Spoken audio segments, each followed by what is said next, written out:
In August 1979, a young mother, Vickie Lynn Belk, disappeared in Charles County, Maryland. Her body was later discovered in a secluded wooded area, bearing evidence of a brutal abduction, sexual assault, and fatal shooting. The heinous crime shook the community, leaving Vickie's family with unanswered questions and unbearable grief. Despite efforts by investigators, the case went cold due to a lack of leads, witnesses, and forensic evidence. Decades passed without resolution until DNA advancements led to an unexpected arrest in 2023. What drove the perpetrator to commit such a horrific act? Will justice finally be served for Vickie and her loved ones? Let's get right into it. Suitland, located in Maryland, is a census-designated community in Prince George County, which presents a paradox. On the surface, it's a peaceful town with a mix of urban and suburban living, and is perfect for raising families. The liberal residents of the community enjoy spending their weekends at the area's renowned parks and enjoying the beautiful scenery and serene atmosphere. However, Suitland's crime rate, beneath this peaceful disguise, exceeds the national average. It also ranks the country alongside major metropolitan areas and small rural towns that struggle with the highest rates of crime. This stark contrast raises questions about the safety of the community and the measures needed to address its higher crime rate. On August 27, 1979, the day began like any other in Suitland. The sun rose over the quiet streets, casting a warm glow over the community. It was just another Monday morning for 28-year-old Vickie Lynn and her boyfriend James Hill. They woke up, had breakfast, and got ready for work at the Department of Agriculture offices.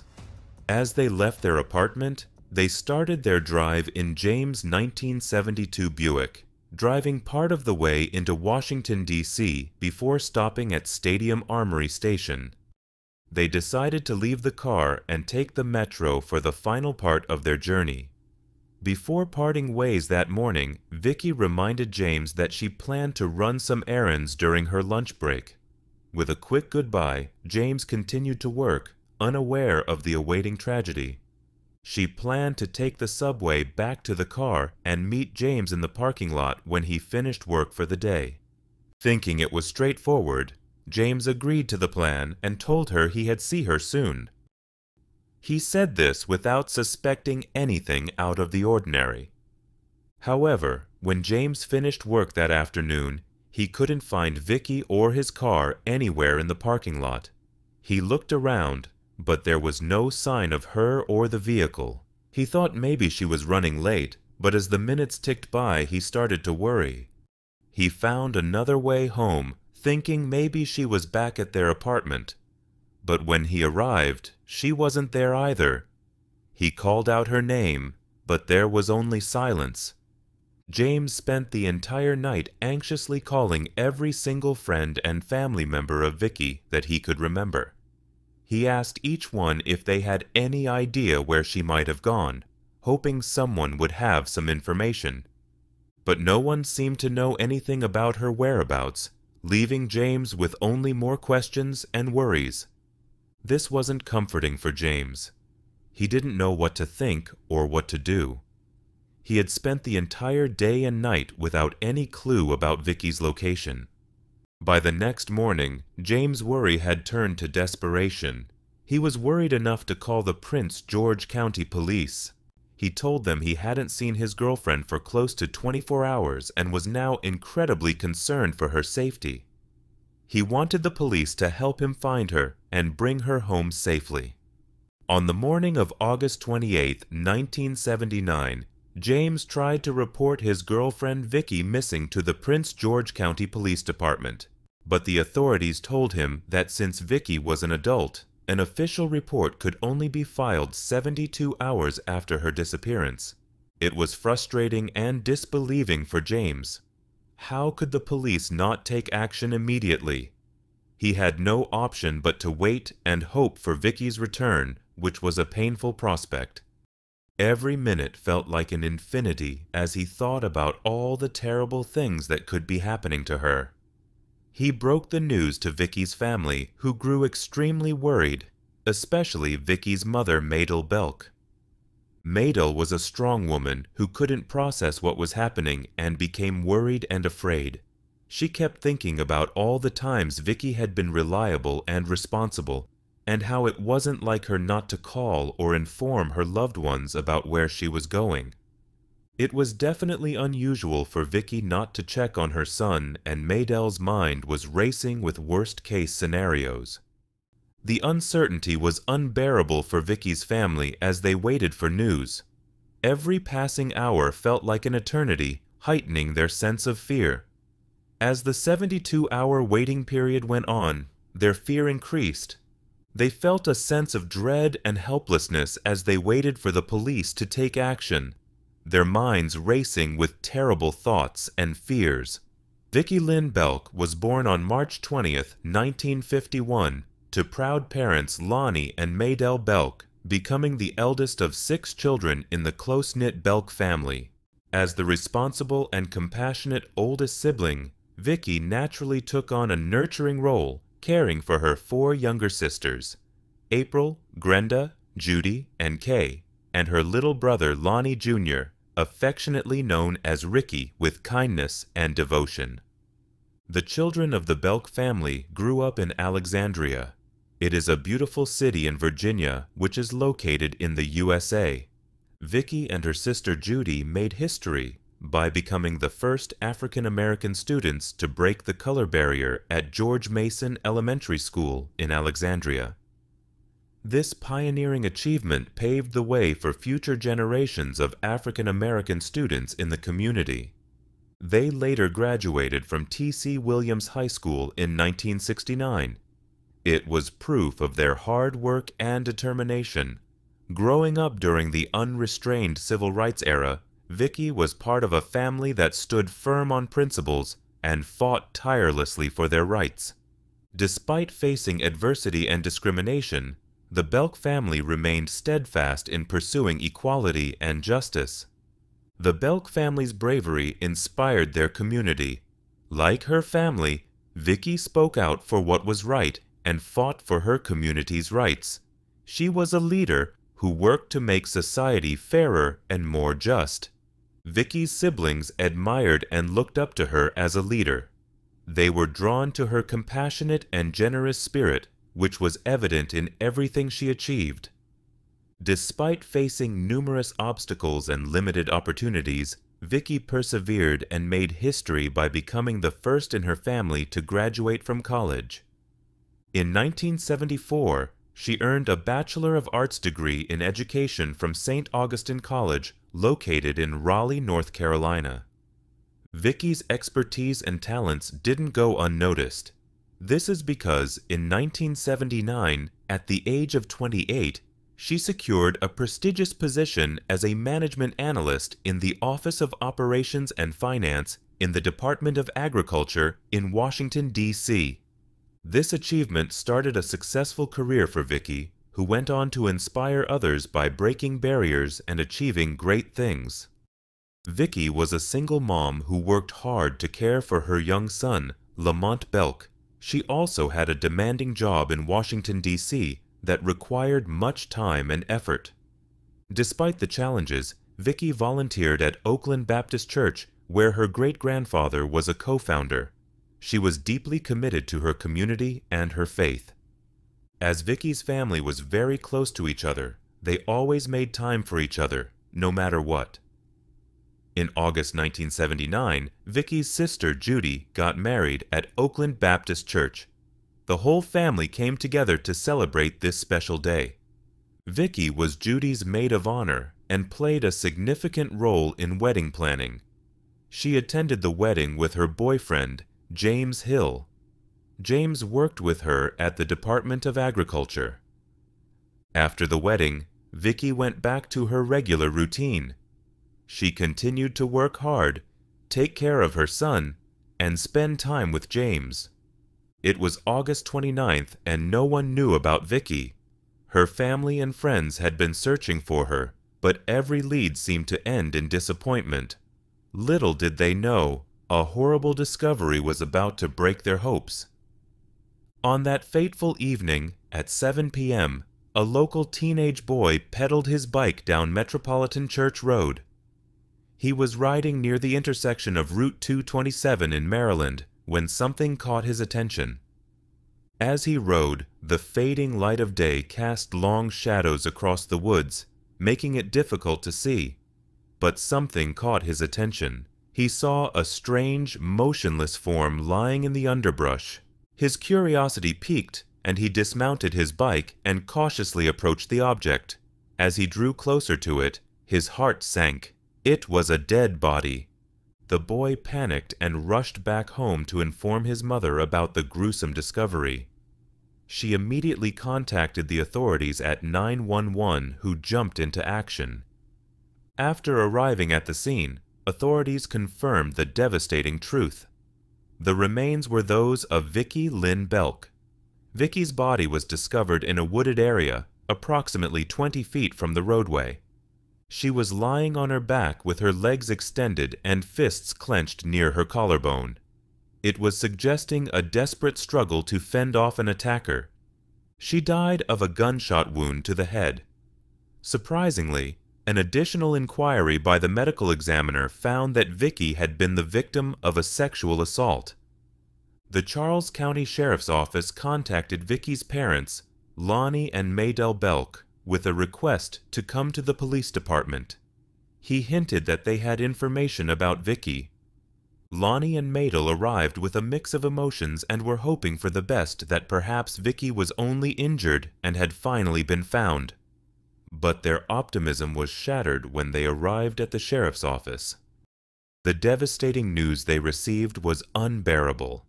Their firstborn daughter had been brutally assaulted, murdered, and heartlessly left on the side of the road. Vickie's family was consumed by overwhelming grief and trauma after her brutal murder, and her mother couldn't help but curse the man who did this to her daughter. The chaotic and violent nature of the crime left them wholly traumatized. Despite their pain, they pulled themselves together and entrusted the case to the detectives, hoping that Vickie's killer would be found and punished justly. An investigation into the homicide began immediately, with detectives securing the crime scene and meticulously searching for clues and collecting evidence. The detectives recovered several items from the crime scene, including Vickie's pantyhose, brown shoes, hair samples, nail clippings, jewelry, bra, dress, and slip. These items were thoroughly tested multiple times, but unfortunately, they didn't yield any significant leads in the investigation. Moreover, the detectives conducted countless interviews, questioning Vickie's family, colleagues, and people around the crime scene. But even after pursuing several leads, the investigation didn't seem progressing.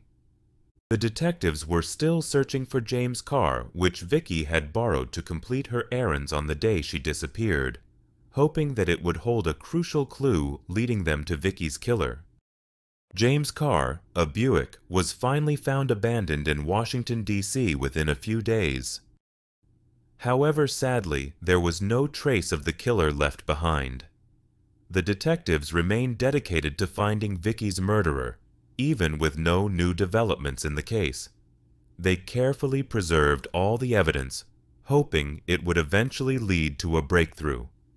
They were also anticipating that in the next few years, the advances in technology would eventually help crack the case. There were limited forensic resources and investigative techniques during the period, which further hindered the case. Other avenues of investigation were extremely limited or non-existent given the period. Charles County detectives collaborated with Maryland State Police to re-examine the evidence in Vickie's case. They also partnered with Bode Technology in Lorton, located in Virginia, and Sorensen's Laboratories, located in Salt Lake City, located in Utah, to utilize new and innovative technologies. By working together, they aimed to shed new light on Vickie's killer and bring closure to the case. However, they encountered disappointment once again as time passed, and the investigation into Vickie's assault and murder gradually reached a deadlock. It was leaving the identity of her killer an unforgettable mystery. In 1979, when Vickie was tragically killed, DNA testing technology did not exist, and it wasn't developed until the 1980s. Following its emergence, authorities began constructing a comprehensive national database of DNA samples and fingerprints from individuals charged with crimes. However, despite ongoing investigations, no significant progress was made until the 2000s. By the early 2000s, DNA technology had advanced, and it had helped detectives re-examine the evidence in Vickie's case.